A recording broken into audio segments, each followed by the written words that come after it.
Trading Finance. Today's video we're talking about how to find stocks to trade. When I say stocks to trade, I'm talking about short term, day trading, swing trading, get in, get out. It differs between investing because in my opinion, investing is more longer term. You're looking how a company may do in the future over time. With investing, you want to look at fundamentals, you want to look at the revenues, cash flow, balance sheets, who's on the board, projected earnings, past earnings, all that stuff. And you may want to put more effort into that because if you're going to put a large sum of money into an idea, you want to make sure that you have a lot of confidence. But we're talking about day trading. Short term, this stock is moving, there's momentum, there's a catalyst, there's a reason behind the move. We want to jump in and make some money. Now, number one, you want to make sure that there's a reason that the move is happening. If you're looking at a stock and it's up 80% in the day and you look to research what's going on and nothing comes up, assume that's a pump and dump scheme and don't mess with it. If there's no news behind the move, don't even mess with it. So mark that one right off your books. Right off the bat, one of the fastest ways to look at stocks that are going to move or has potential to move is just Google pre-market gainers. Pre-market gainers or pre-market losers. These are the stocks that are moving most in the pre-market. So I'm looking at investing.com and some of these stocks, all these stocks have potential to move once the market opens. And that's what you want. You want movement in a stock. You want volatility because volatility brings opportunity. You don't want to jump in a stock where it doesn't move because that's essentially dead money.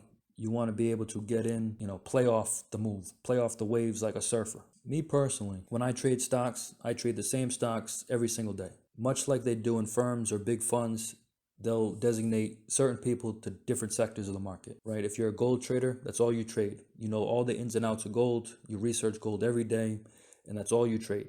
You don't jump around to technology. You don't jump around to oil. You stick with that one thing. If you're a tech trader, that's all you trade, tech stocks. I choose 4 stocks that I've been watching for years. I research them, and those are the stocks that I trade for the most part. I feel like I know how the stocks move.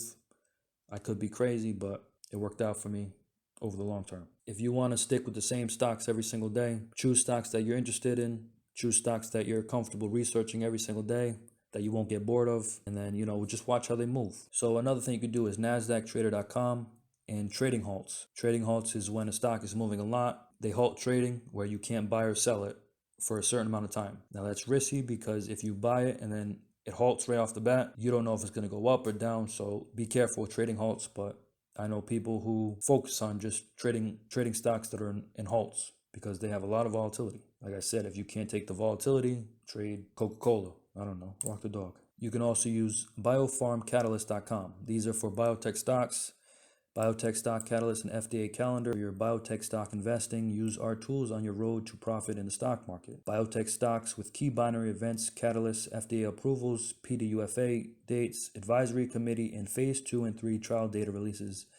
Dates are noted. So this will tell you the calendar of, companies with FDA announcements and all that stuff. You can also go on stocktwits.com. StockTwits is like the Twitter for stock trading. One of the most common ways is obviously a scanner. You can Google free scanners and a bunch will pop up. One in particular is FinViz, which is really good. You just put in your certain criteria, your market cap. Is there earnings date coming soon? Is that what you want to play off of? Because that could be a catalyst as well. Because right before earnings, you see a little bit of volatility in that stock. You got volume, you got float, you got sector. Put in your criteria, boom, a bunch of stocks will pop up. One thing to keep in mind when you do use these scanners is volume is important. You want a stock with a lot of volume, high volume. High volume means that there's a lot of active buyers and sellers. You don't want to buy a stock and then there's nobody to buy that stock off you if you want to get rid of it. So you want to make sure the volume's high. Me personally, if the stock goes up and down 3 to 5%, that's enough for me because you can make a lot of money with 3 to 5%. You can make even more with options. So understand what kind of risk you're comfortable with having. Now, the last thing is something that I do personally, and I'm trying to maximize it. I'm trying to perfect it, backtest it. I look at companies reporting earnings. I look at the expected move, what the market is expecting the stock to do after earnings, up or down a certain percent. If it goes beyond its expected move, I like to buy calls on that. I like to ride that momentum upward because I think that if it goes beyond the expected move, that it tends to go even further after that. A good example that worked out was Upstart.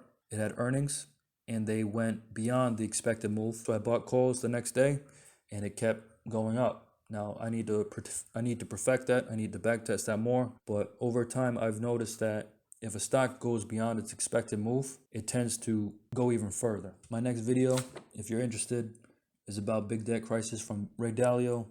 I'm going to break down each part. There's a three-part book, so I'm going to make 3 different videos breaking down each part. It's a pretty tough book, I ain't gonna lie, but I'm going to try to simplify it for people interested in this book. This is a good book. Like, comment, subscribe. So on my last video, we promised a giveaway, $100 to whoever commented. We did it just, to see, for whatever reason.